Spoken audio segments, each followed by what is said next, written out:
Welcome to Convergence.fm. I'm your host, Ashok Sivanand. On the show, we explore how purpose-driven leaders align their culture, operations, and experimentation to de-risk the decisions that really matter and lead AI-enabled businesses with clarity.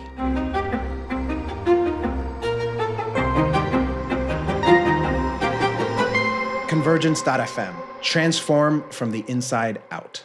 Subscribe to the podcast to get future episodes as soon as they're published. If you find this helpful, give the podcast a 5-star rating on your podcast app or hit that like button on YouTube.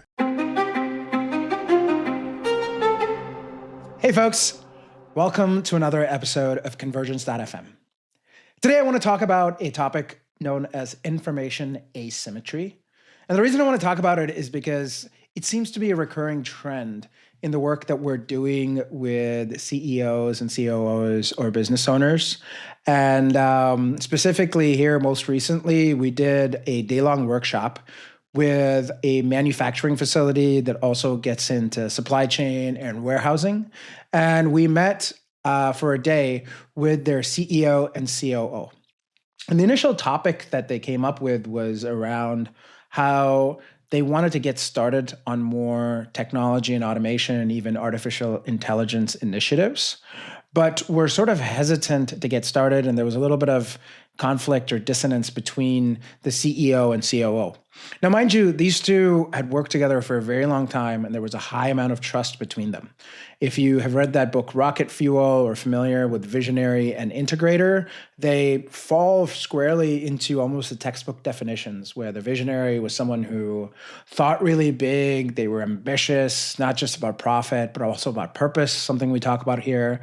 And the integrator trusted this visionary a lot. And they also had a really open and honest, candid relationship. It was fun to kind of watch them have their friction points where they would, sometimes make fun of each other, but not to an extent where it was diminishing of the problem trying to be solved. If anything, it provided a little bit of social lubricant so they could persevere through some of the hard parts.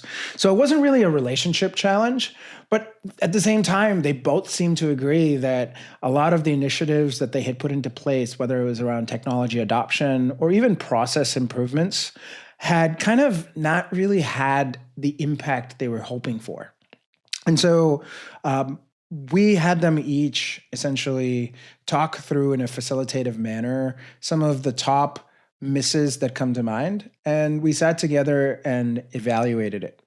And one of the common trends that they didn't necessarily see, but we have the benefit of talking to multiple companies and working with multiple companies, is this concept of information asymmetry. And the definition of this term is basically when the people like the CEO and COO who are making the decisions don't have access to the same context, signal quality, or the lived reality of the people who are closest to the consequence. And this works both ways. You could also talk about the folks who are on the manufacturing line or the product engineers who they had working with them didn't have the context of the executive stakeholders who carried some other information that they didn't necessarily have. And so when they were making their decisions, they were also doing it without all of the context that the people with the ultimate context or consequence rather had. So what does this mean kind of more specifically in their case, right? So this is basically something that is a result of their own success. They have gotten to grow something that they started, just the two of them, into something that has almost 200 employees now and is split across 3 different manufacturing or 3 different physical facilities. And with that, they've hired kind of plant managers or location managers, as well as other layers of management. And they have really gotten to bring in a lot of efficiency, which has required for them to decouple and delegate how things worked when it was just the two of them kind of doing a lot of this work themselves. And so what tended to happen is that the visionary and their small strategy team would start to develop more of things like the frameworks, the roadmaps, as we might call it in the product world, and the go-to-market strategy. And then the integrator and kind of most of the employees that reported to them would go about kind of making things really efficient here. They'd be focusing on the sales targets and quotas on the GTM side that's required to meet things here. They'd be focusing on actual manufacturing, production, and scheduling jobs and maintaining quality, and the things that required a lot more detail on the execution side. The challenge that we realized with this was that they didn't necessarily, from strategy to execution, even between the CEO and COO, despite having a longstanding relationship, they didn't communicate about some of the things that didn't seem to matter. These are things like, what are the biggest assumptions in this roadmap, in this strategy? What are some of the biggest risks that we see around the corner? What are some of the measurements that would tell us early if things were on the right track? Even if we can't measure it explicitly, even like a quick, thumb in the air type of check to see, hey, are we on the right track or not? The only things that would make it into the spreadsheets or the decks were things that could be measured with really high precision in a scalable way. And then they also didn't really ask for feedback explicitly from the execution or manufacturing team. And the only feedback that made its way back to strategy was when something went wrong, right? And this is not uncommon. This is something that tends to happen as companies are growing and they want to get more efficiency through and scale through delegation, which requires organizational systems and accountability charts or organizational charts to be created, and then responsibility and accountability to trickle down from the leadership teams down to the folks who worked on the shop floor. And the problem, though, with not communicating the assumptions, the early signs of measurement, and requesting the feedback was that the folks who were downstream from leadership or downstream from strategy oftentimes had to make assumptions of their own. They didn't necessarily know what the biggest assumptions or uncertainties were in the strategy in terms of where they might be able to help de-risk or mitigate things. They didn't know what the early signs of measurement were, which can almost act like acceptance criteria as far as kind of more granular direction on what success looks like.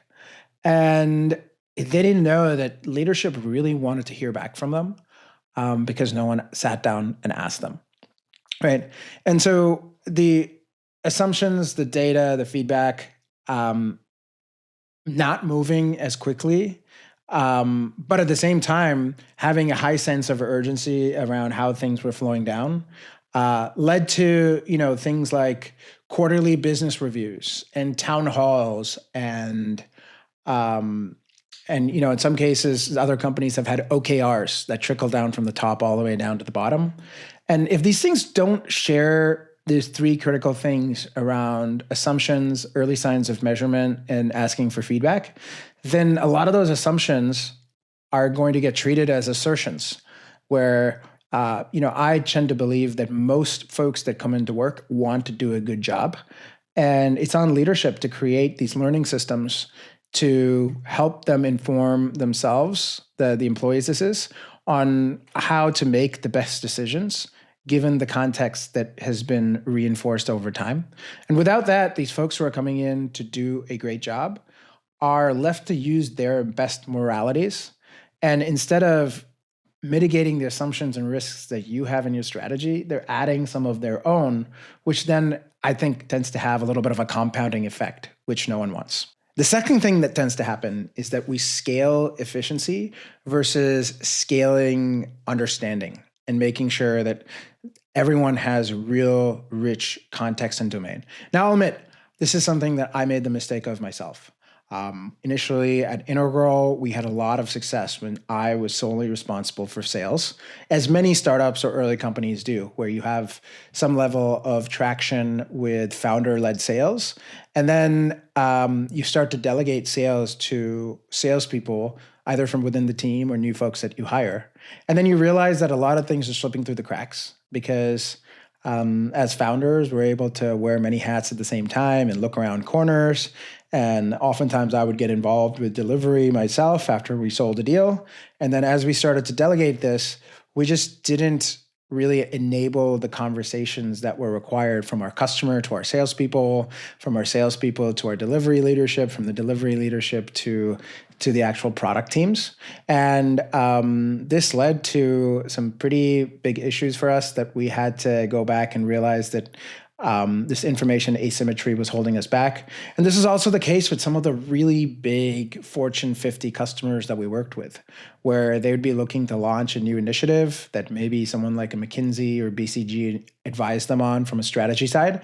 And then by the time it got to the execution, we would be given a 40-page deck with bullet points that has been very cleanly synthesized, so it's easy for us to read, but it misses so much of the context, so much of the assumptions, so much of the risks, that we had to kind of make our own assumptions around the assumptions in terms of how to prioritize our de-risking, and realize over time that as much as it was a pattern interrupt, it was way easier for us to beg for a meeting with the folks in charge of strategy to go kind of conduct a new workshop, or even sometimes just ask for the data, the 400-page document that led to the 40-page deck, so that we have additional context that could help us with reprioritizing a roadmap, doing any additional primary research that we needed to do, thinking through what might come next based in our architecture, and being able to optimize the architecture for what needs to be built for scale, where there's high certainty, and what needs to be built for change and built around the outsides, where there's lower certainty, higher assumption, and higher likelihood of us having to change things. And then the third thing that everyone tends to be aware of, is because it's not so hidden, is that you're surprised by the outcomes. Things tend to take longer than you expect. Things don't work as well as you expect. The customers don't necessarily take as well to what you had originally hoped for or set out in your projections. And you're having to take a really long feedback loop to go back to the drawing board and rectify things, by which time you may have already blown your budget. You may have run out of time for something really critical. And then, as in the case over here, you may have lost the trust of your employees that needed to be really engaged with your change and transformation in order to drive the next set of outcomes and progress for the next iteration, the next version of your company that was more tech and AI enabled. And then something that we tended to see almost always as a pattern is that when the context share was really high, the teams were then enabled to go out and solve the problems themselves. And when you can delegate the problem solving all the way down to your front lines, you have much higher granularity, so barely anyone notices as the team is constantly course correcting. And these problems are also rectified well before anyone else notices.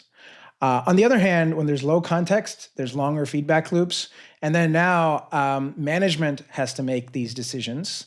And when we're making decisions as management, we don't have knobs that are as granular as the folks on the front line. So that pendulum swings a lot more chaotically. It doesn't help your leadership team. It doesn't help your employees. And your customer may get to sense this a little bit, where they see some more drastic changes too, and you end up confusing them a little bit more. So this high context allows you to change decisions a lot sooner. It allows you to make these small micro incremental changes that people barely notice until you zoom out and notice that things are moving generally in the right direction. And then the things that get escalated to you are only when the team needs, leadership to further enforce this kind of learning culture, or to make tiebreaker decisions when the team feels like they've done their first level of assumption validation and they need a second set of eyes and ears. Then leadership can step in to sort of call the balls and strikes, if you will, and help mitigate trade-offs, help prioritize things, help take risks, and reinforce for the team that you have their back even in the face of uncertainty if they're taking an intentional approach to this decision making. Fostering an engaged product organization and aligning them with the principles around lean, human-centered design, and agile will more than likely lead to successful business outcomes for your organization. But getting started or getting unblocked can be hard. This podcast is brought to you by the player coaches over at Integral. They help ambitious companies like you build amazing product teams, and ship products in artificial intelligence, cloud, web, and mobile. Listeners to the podcast can head on over to integral.io/convergence and get a free product success lab. During this session, the Integral team will facilitate a problem-solving exercise that gives you clarity and confidence to solve a product design or engineering problem. That's integral.io/convergence. Now, back to the show. Now, I was lucky to learn some of these things when I worked at a Japanese manufacturing plant. I thought it was really impressive early in my career when anyone on the line at this assembly plant could stop the line when they saw a problem. It felt like something that was very counterintuitive for myself. And I've realized that majority of the industry had thought about it the way that I had initially. And then it was explained to me that the folks closest to the work have the closest line of sight into where the problems are, and enabling them to use the system called the and-on board to pull the cord and stop the line so that things can be rectified as soon as it's noticed, ends up resolving these issues well before they turn into something really big. And this is something I think that was originally invented at Toyota that a lot of other Japanese manufacturers adopted and is pretty prevalent amongst manufacturers across the world, including in North America now.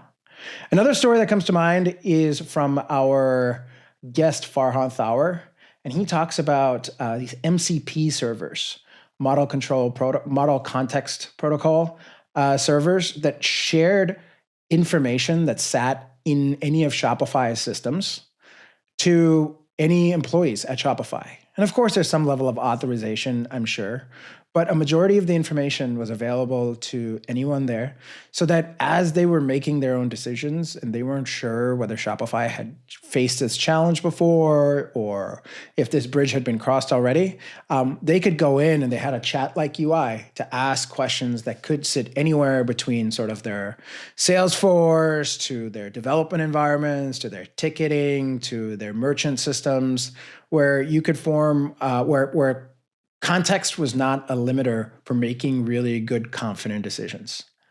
And then the last one I think that we tried to model a lot was moving away from decks and moving to more written documents. This is because I think the nature of decks is that you have to make information seem really concise. And compared to a document where you can state your assumptions out a lot more clearly. And this is a system that came from Amazon, where they had I think it was called a 6-page document, where the team who was carrying out the work was encouraged to write this document out to further their understanding. They were accountable for creating their own measures of progress. They knew when to ask leadership or other teams within Amazon for help, and when they had to put down and be accountable for the outcomes themselves. So there's a number of places where teams are doing this really well. And as leaders, I challenge you to consider when you are sharing marching orders with your teams, whether you're also sharing the assumptions that go in there, the data that we know, the feedback from the team being asked explicitly so that they share any of their concerns and challenges in progress. And then most importantly, number 4, letting them know what they have authority over and what they're accountable for so that they're not going to wait for someone else to come in and give them permission to make the change. And they can do it on the front lines, oftentimes avoiding the issue before it's even created. So hopefully that was helpful for you. One bonus I'll add to this is that from a talent standpoint, I have received feedback from folks who used to work with me in Integral that have gone on to other places that our stating of assumptions and uncertainties in our vision was not something that they viewed negatively or caused further uncertainty for them. Some of the best folks actually saw those uncertainties in my vision statements as opportunities for their own growth. And they were able to see their growth in the company's growth in the areas that I didn't have answers. And then when they went to places where the marching orders or the vision was stated with a lot more certainty, it was hard for them to know what they could get really good at, where their growth might be next in the company. And it made it less engaging for them to feel like that company was the right place for them. So that's a little bit of a bonus tip that I think might help your retention and getting the most out of your best people as well. Hope you found this useful. If you're interested in doing a workshop like the folks that we talked about today, find us on convergence.fm and hit the contact page, and we'd be happy to schedule some time with you, or on LinkedIn